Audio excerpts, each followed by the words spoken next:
และ SME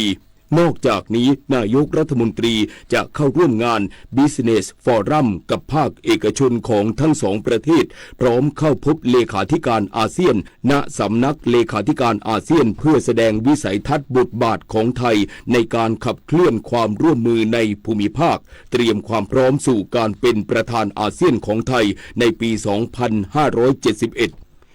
รัฐมนตรีว่าการกระทรวงการท่องเที่ยวและกีฬาขับเคลื่อนนโยบายด้านการท่องเที่ยวชูประเพณีท้องถิ่นจังหวัดยโสธรเปิดโอกาสนักท่องเที่ยวสัมผัสวิถีชุมชนสร้างรายได้ให้คนในพื้นที่นายสุรศักดิ์พันธ์เจริญวรกุลรัฐมนตรีว่าการกระทรวงการท่องเที่ยวและกีฬามอบนโยบายสำคัญด้านการท่องเที่ยวพร้อมเยี่ยมชมพิพิธภัณฑ์มาลัยข้าวตอกและเยี่ยมชมการขับเคลื่อนการท่องเที่ยวฟาร์มสเตย์ชูจุดเด่นของจังหวัดยโสธรโดยเฉพาะประเพณีแห่มาลัยข้าวตอกหนึ่งเดียวในโลกและประเพณีแห่ไฟโมงเมงให้เป็นหมุดหมายการท่องเที่ยวระดับประเทศและนานาชาติเพื่อดึงดูดนักท่องเที่ยวตลอดทั้งปีนอกจากนี้ยังสนับสนุนการท่องเที่ยวเชิงเกษตรและฟาร์มสเตย์เปิดโอกาสให้นักท่องเที่ยวสัมผัสวิถีชีวิตชุมชนและสร้างรายได้โดยตรงให้เกษตรกรพร้อมย้ำความสำคัญของความร่วมมือในพื้นที่ในการยกระดับมาตรฐานความปลอดภัยและการเป็นเจ้าบ้านที่ดีพร้อมยืนยันว่าจังหวัดยโสธรมีศักยภาพพร้อมก้าวสู่เมืองท่องเที่ยวคุณภาพสูงที่สร้างรายได้และความสุขให้คนในพื้นที่อย่างแท้จริงกฤติกาสิริรัตนชาติสวทยโสธรรายงานกรมป่าไม้เตรียมพร้อมเจ้าหน้าที่ในสังกัดพื้นที่ภาคเหนือรับมือน้ำท่วมและช่วยเหลือประชาชนที่ประสบเหตุโดยเฉพาะจังหวัดเชียงรายหลังเริ่มมีน้ำล้นตลิ่งเข้าท่วมบ้านเรือนประชาชนนายนิกรศิระโรจนานนท์อธิบดีกรมป่าไม้กล่าวว่าได้สั่งการให้หน่วยงานในสังกัดกรมป่าไม้ในพื้นที่ภาคเหนือโดยเฉพาะจังหวัดเชียงรายขณะนี้มีหลายพื้นที่เริ่มมีน้ำล้นตลิ่งและบ้านเรือนประชาชนได้รับผลกระทบจากสถานการณ์น้ำท่วมแล้วโดยเตรียมพร้อมทั้งอุปกรณ์การช่วยเหลือและกำลังเจ้าหน้าที่จากหน่วยป้องกันรักษาป่าเข้าช่วยเหลือประชาชนที่ได้รับผลกระทบจากสถานการณ์น้ำป่าไหลหลากได้ทันทีตลอด 24 ชั่วโมงทั้งนี้หากสถานการณ์ทวีความรุนแรงขึ้นหน่วยป้องกันรักษาป่าที่เชียงราย 6 แม่คำแม่สลองได้เฝ้าระวังสถานการณ์แม่น้ำสาย 3 จุดเสี่ยงต่อน้ำล้นตลิ่งเบื้องต้นจุดที่ 1 บริเวณชุมชนไม้ลุงขนระดับน้ำสายได้ลดลงต่อเนื่องและยังไม่มีน้ำท่วมเข้าเขตชุมชนซึ่งเทศบาลตำบลแม่สายอำเภอแม่สายอบจ.เชียงรายเตรียมพร้อมทรายบรรจุกระสอบและรื้อเศษสวะกีดขวางทางน้ำจุดที่ 2 บริเวณสะพานมิตรภาพแห่งที่ 1 ไทยเมียนมาระดับน้ำได้ลดลงต่อเนื่องและยังระบายน้ำได้เป็นอย่างดีและจุดที่ 3 บริเวณหัวฝายชุมชนถ้ำผาจมสถานการณ์ระดับน้ำมีแนวโน้มลดลงต่อเนื่องเกือบเข้าสู่สถานการณ์ปกติปิยาพันธ์ยังเทียนรายงานน้ำมันทุกหยดมีค่ารู้ใช้รู้รักษาวันข้างหน้าไม่ขาดแคลนจบข่าวบุญมาศรีมาศอ่านรับฟังข่าวครั้งต่อไปเวลา 7:00 น.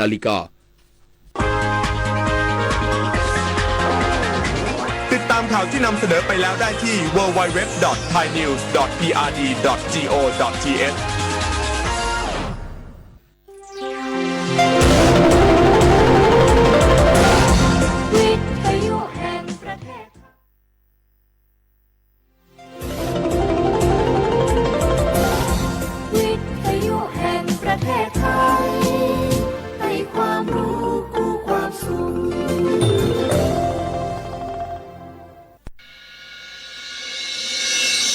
สถานีวิทยุกระจายเสียงแห่งประเทศไทยจังหวัดเชียงใหม่ AM 1476 กิโลเฮิรตซ์สถานีวิทยุภาคภาษาชาติพันธุ์แห่งเดียวในประเทศไทยที่มีความทันสมัยเชื่อถือได้สร้างอัตลักษณ์กลุ่มชาติพันธุ์สู่สากล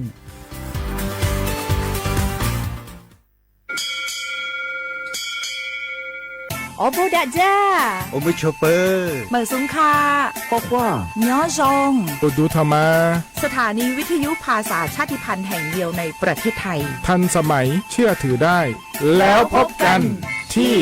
สวท.เชียงใหม่ AM 1476 กิโลเฮิรตซ์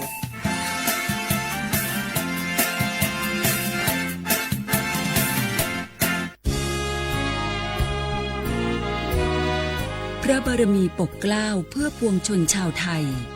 จากพระราชกรณียกิจนานับประการที่พระบาทสมเด็จพระเจ้าอยู่หัวและพระบรมวงศานุวงศ์ ทรงทุ่มเทพระวรกายทรงงานอย่างไม่เหน็ดเหนื่อยเพื่อประโยชน์สุขของประสบนิกรจากโครงการหลวงสู่การพัฒนาแหล่งน้ำส่งเสริมการศึกษาและด้านสาธารณสุขที่มุ่งเน้นการพึ่งพาตนเองและการพัฒนาอย่างยั่งยืนทุกย่างพระบาทคือการทรงงานทุกพระราชดำริคือพลังแห่งการพัฒนาเพราะประชาชนคือหัวใจของแผ่นดินร่วมเสริมสร้างความรักในสถาบันหลักของชาติโดยสำนักงานประชาสัมพันธ์ที่ 3 กรมประชาสัมพันธ์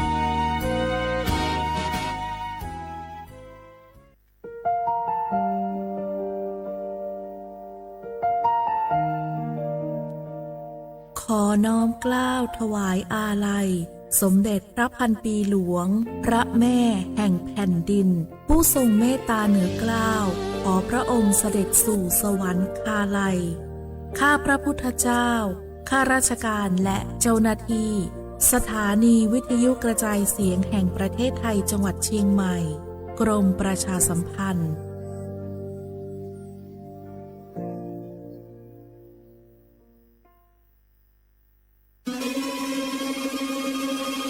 ก้าวสำคัญมาถึงแล้วเจียงใหม่นครหลวงของล้านนาสู่การเป็นมรดกโลกต่างวัฒนธรรมขององค์การยูเนสโกเมืองที่ยังมีชีวิตและมีประชาชนอาศัยอยู่ร่วมกันวันที่ 3-8 สิงหาคม 2569 นี้สภาการโบราณสถานระหว่างประเทศจะลงพื้นที่ตรวจความพร้อมจังหวัดเจียงใหม่ขอเชิญชวนภาครัฐเอกชนและพี่น้องชาวเจียงใหม่ทุกคนมาร่วมแรงร่วมใจพัฒนาปรับปรุงพื้นที่ทั้ง5ประตู4แจ่งตามแนวคูเมืองและ7วัดสำคัญวัดเจียงมั่นวัดพระสิงห์วัดเจดีย์หลวงวัดพระธาตุดอยสุเทพวัดสวนดอกวัด7ยอดและวัดอุโมงค์ช่วยกันดูแลให้สะอาดงดงามคงคุณค่าสถาปัตยกรรมดั้งเดิมเพื่อต้อนรับการตรวจครั้งสำคัญนี้ร่วมกันร่วมสนับสนุนเจียงใหม่สู่เมืองมรดกโลกต่างวัฒนธรรมโดยสวท.เจียงใหม่สำนักงานประชาสัมพันธ์ที่ 3 กรมประชาสัมพันธ์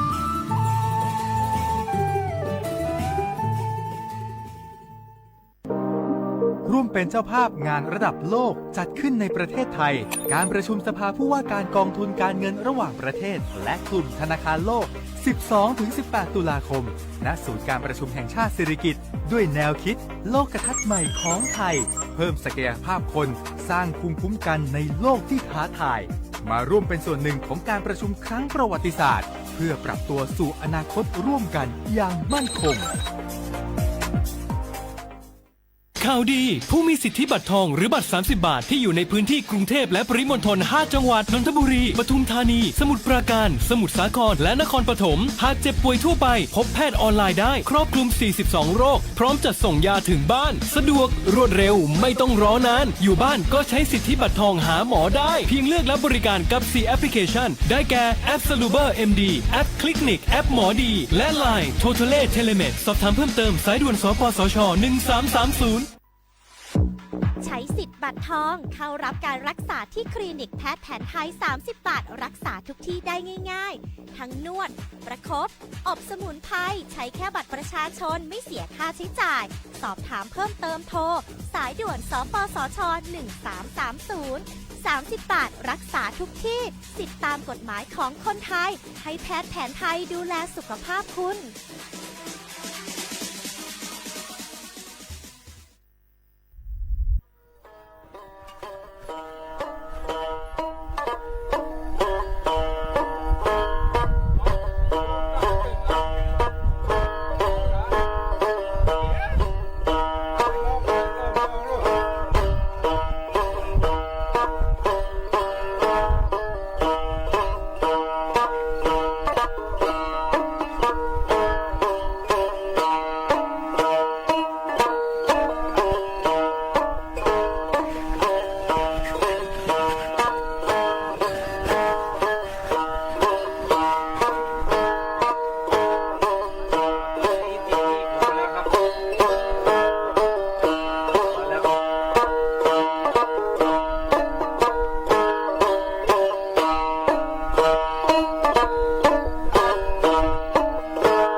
สุงปากาโกสถานี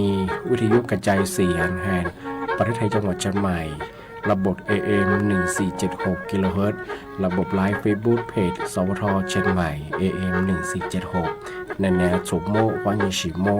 ทิโมรอนีโมควานีซาโม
เชียขวาบุลาขวาอัมพสาอาว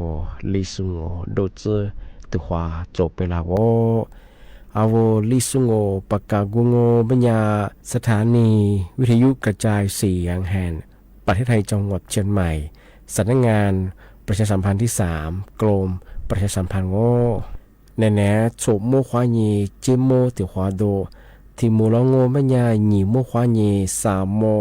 ที่ยมาหนีขวาด้วยนั่นแหละที่ขวาที่มูลที่ขวานาทีเนียขวานีนาเนียเสือโดยจ้าวิทยุโดยจะมางบัญญายี่ระบบญาระบบ AM ยี่ครึ่งความถี่บัญญากว่าที่ตัวลี่เฮียชิดสุดโฉวโจญาโดละ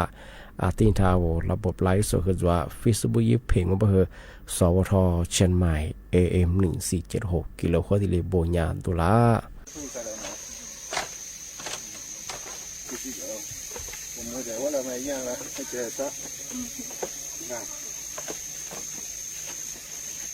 di mau lagi kuat tu jaga หัวโตรอปัจจุบันผมบอกว่าที่บอกว่าละค่ะแต่หัวฉีดยาแบบอากูแน่ที่มาเกี่ยหัวฉีดยาแบบความมีจริงอ่ะอากูนุเขาว่าจีนี่แบบมีวีเหรอเราเมื่อแรกถักคนเยอะนึกมียามาเขาว่าจงอ่ะ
ทีนี้ที่ถึงมางอไม่ยางงานที่ว่า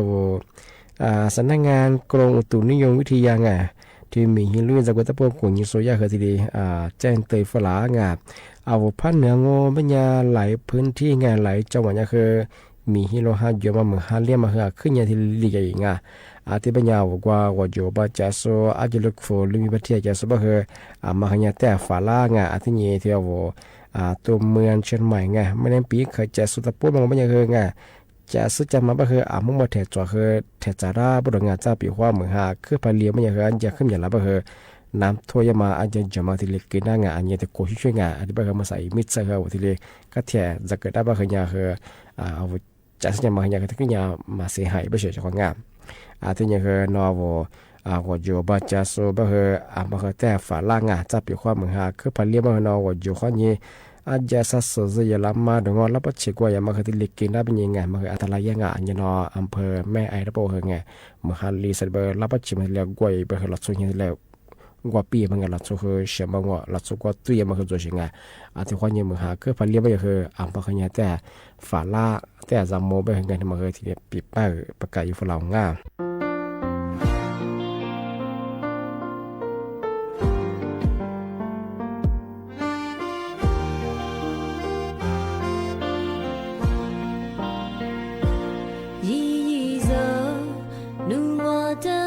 厮杀追追我你妈苦内瓜嗲嘛喏沙多啊嘛斯嗲沙啊嘛斯咱们咱我的扎嘛古你一走能我的你的路被吹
那小伙不，俺们是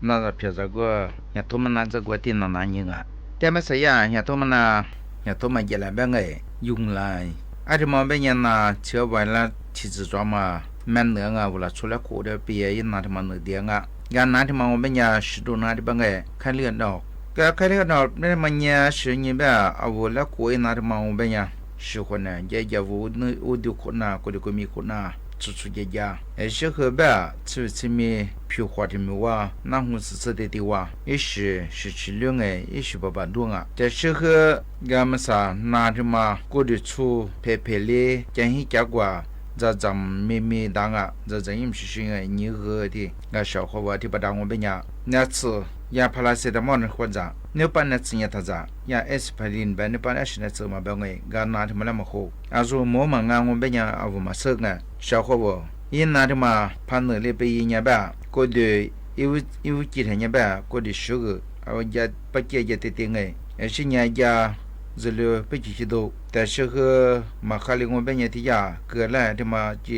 没下多，个多赚呀，马卡里后面没就活下，小伙伴，呀，他妈他妈我们家呀也。那一百个吧么呀？哎呀，是不？而且呢，啊我个改天没哇，把头天没哇，呀头天没哇，哎呀说他妈了，而且人家个老大的小衣服更啊，那的小不啦？呀他妈呢一衫服，一衫衣服更也快，一百个也快当啊，条么呀也没舒服个，啊说嘛有么呀，没舒服，家里经哎，个改天没啊，我们你们个他们个吧，我点么苦个。么俺也个老大嘛，还是个老大衣服更啊，也过到做不啊，小伙不，也他妈那边么呀，俺们合作，条么呀他个苦，他个不来接，啊我也遇到那个当么呀，一个没治，俺我也每天干边么去，也他妈的嘛，俺他个苦，啊我当么呀，人家没干哎，俺抓不抓的，有些年过也他妈是做过说一百个衣服个过说，没记住些那次个。是呢，哎呀，没好服嘛，有嘛我们家，啊我有的我们家一个组织，啊我哎呀说他们嘛起码还对你，第2年、第3年，呀他们们家我做生意被一直别啷个，啊我哎呀嘛有的国家，啊说当我们家呀，我别提这种不然还能用，哎他妈有个这边让我们家，啊他们家呀他们是咋啊，哎是呢我这边弄吧，个干的什么办法嘛，有嘛人家他个路大街。比划啊，我家个改天没我家个啥大，我照片我家是苦的是我家个当我们家，咱们说不才准备这边很白的是个，我一的小妹家么啦，哎，小伙我，像他妈看了到爸妈家，啊我怕拿我们家，啊说别买天我也叫问啊，过去出一家，出家哎，到最近小伙我来比啊，俺们和的过去对你咱俩红哎，啊小伙我。对嘛，我们家是个他们看哎，那次那米白和白搭，一些年都有都白和白搭哎，俺那次票和票我，啊我拿出的嘛的个小伙我拿出嘛和可咋可多哎，对嘛呀，出几个嘛啊打来就多个嘛那次和票哎白哎，俺这嘛呀阿里兄啊，白嘛呀茶叶小伙我，茶叶的嘛呀白我小伙嘛是呀，那位的呀茶，那位斋的呀，马位的来。UCLA 阿里巴巴啥拉美干么的嘛，说是你对你弗拉芒诶，那出国不下提前估么，我多我们俩茶叶个多啊，而且说看你对你我办过茶叶嘛多么精诶，茶叶多嘛我办年小伙伴说的办诶，提你啥个多嘛我办年维持来别个什么，我阿妈怕个了嘛，可嘛做了。กูมา做กูมาแล้วกะดังอ่ะดิบังไงอ่ะช่วงนี้เป็นยาชาวเขาว่าจะมาก็ยาศาสตราจารย์เรโนอาหรับอ่ะดิบังไงยาอาจารย์อายุรศาสตร์สิ่งนี้หมดแต่ชาวสูงไงนับเพียงนับสิแต่ชาวกูนี่สู้เปียแบบสิญาเราชูกูชาเขียวใช้ยี่นี่จิมแบบใช้ยี่เนี่ยนั่นแบบไงกูใช้ยี่ตัวมั้งไงอ่ะดิมองเป็นยาอามาพาก็เลยมาขึ้นมาจงอ่ะอามาพาแล้วก็เลยมากะดังอ่ะอ่ะดิแบบงั้นดิมาก็ชาวเขาว่ามาเดชาสุดที่เปียเป็นยางามงาแบบมันยา啊，人家嘛生哎，个个身体变呀，啊拉忙哎，忙哎嘛生哎，个个是人哎，茶叶别么呀嘛啥，啊乌拉出别么呀嘛很多，特别别么呀茶叶啊里太个多，拉出个嘛么呀，啊些别呀嘛盘嘛个里么呀拉别的小伙不，啊些别呀茶叶都说么呀，就个嘛吃哎，一吃就个嘛重啊，啊到最实在个嘛治疗别最不多最呢，拉出啊嘛碰嘛个里，这里变哎。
托过我发誓的过我谢谢你生你我是我啥妻子过一多少来花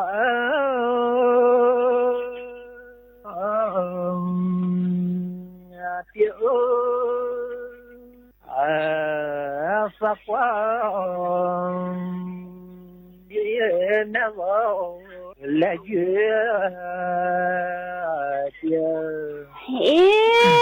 你是我那边啥天子快都是来快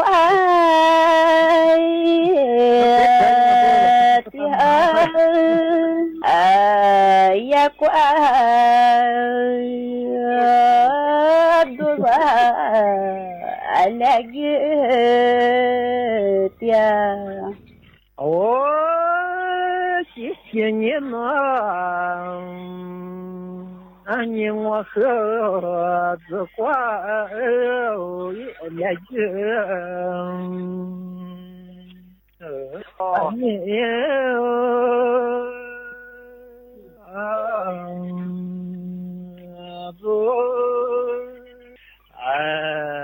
子花来月的毛三呀我别拿我的个来快的嘛三呀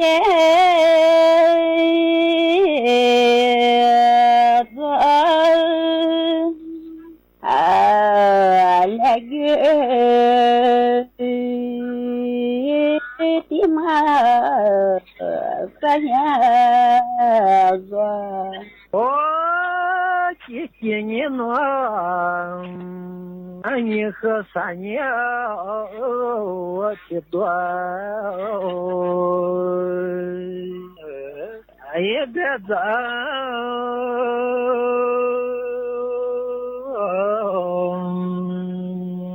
老三年也的苗多天了你是我那边反应多别在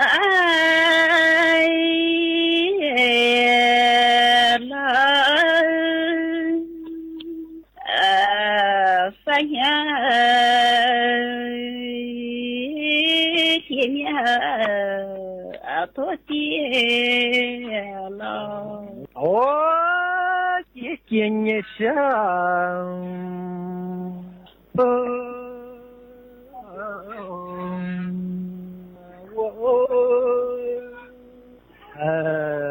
多天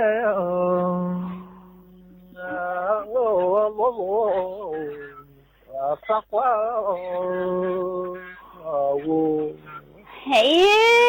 你是我那边的在么子乖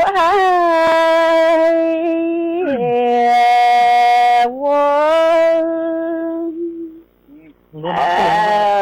多点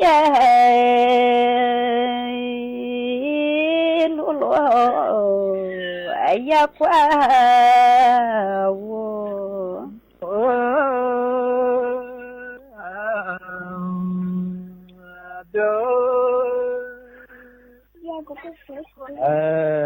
也讲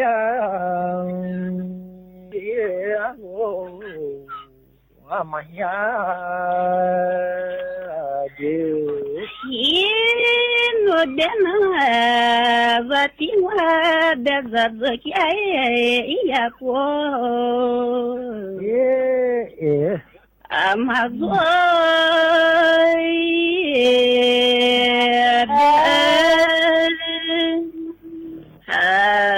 ya kya alo amaya dia Kinye no Guama anye da kya ya ko Alila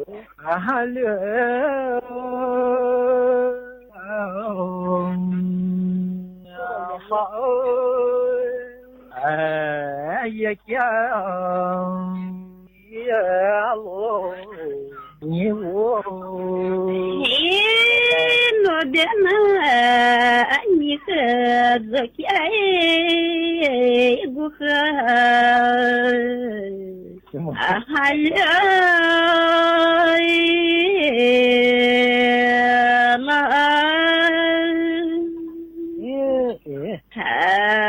ya kya guha aswala Kinye sha anye bedzaga zama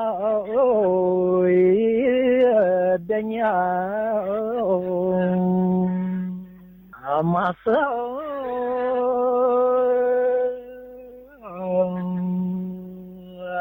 pa zama dinyo mako no dena vati zaga zama denya ai mama so zama dinyo mako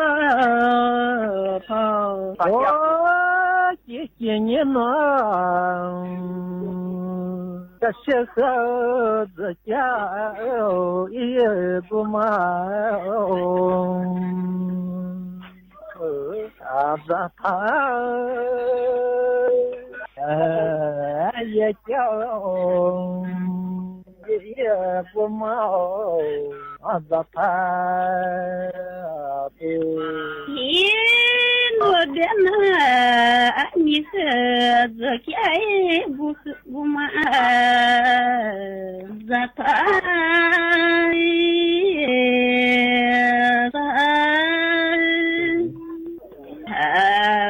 ya kya guma zata to kinye sha ta shekha mama zakya ko she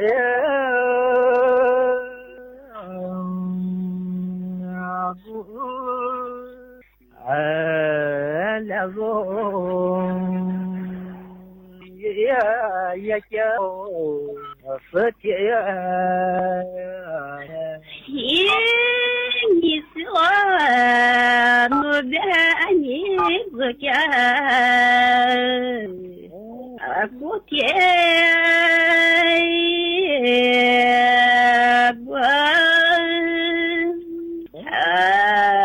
lazo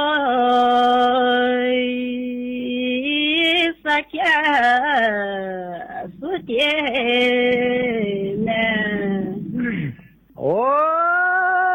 kinye sha temanya ni shu tinye amwada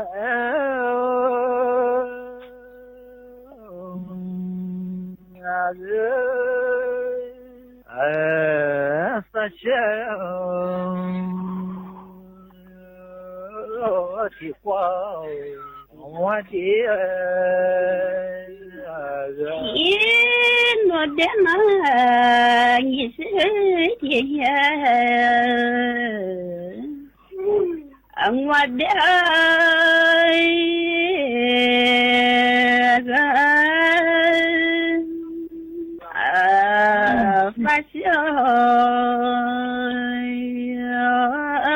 ที่กว่าหัวเดียโอ้ที่นี่สิมาดูพลูกมา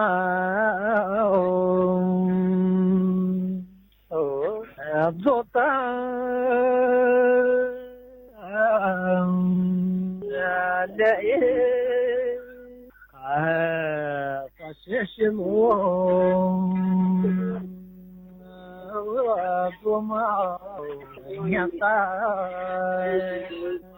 นี่สิว่าโนเดนี่สิพูดอีกมาดูตา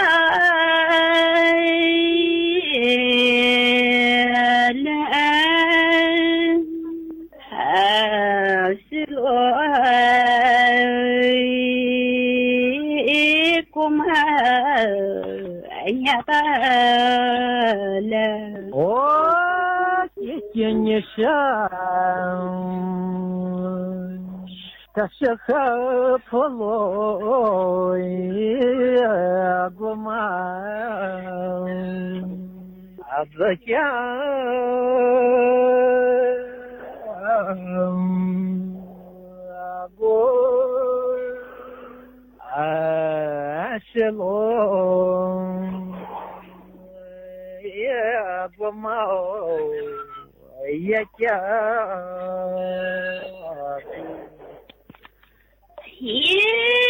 นี่สิว่า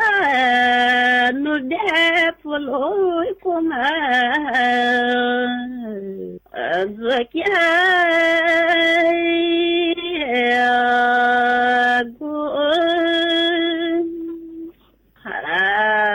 สิโลกุมาอยากจะโอ้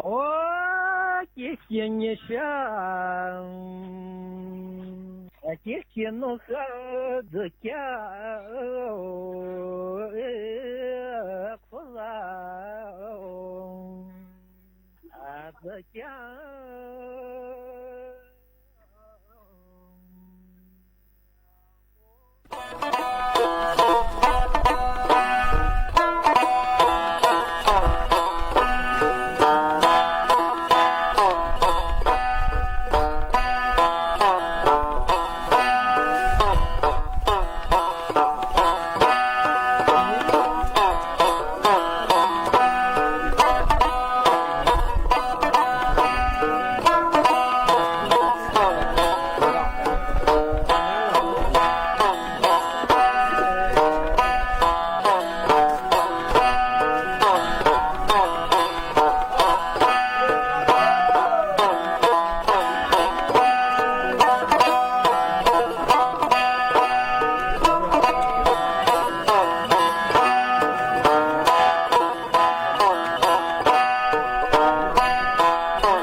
ที่นี่สถานี